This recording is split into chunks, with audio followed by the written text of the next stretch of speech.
Dhaka new মার্কেটের বর্তমান পরিস্থিতি, ঢাকা নিউ মার্কেটের ভিতরে প্রত্যেকটি দোকানের ভিতরে পানি পানি আর পানি, মানে পুরো বন্যা হয়ে গেছে।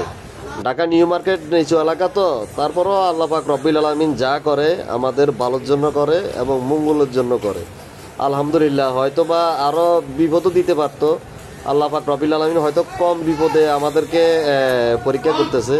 যাই হোক, আলহামদুলিল্লাহ আমরা সবাই ভালো আছি, আমরা সকলে সুস্থ আছি।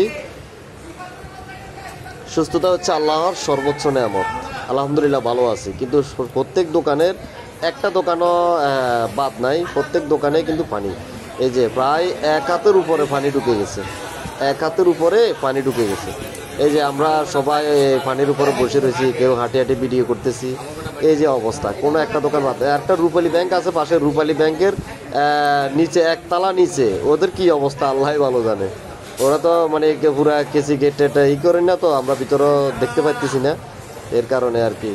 এই যে রূপালী ব্যাংক মানে পুরা একতলা নিচে, তো নিচেও বড় পানি ঢুকে গেছে, ঢুকছে তো অবশ্যই,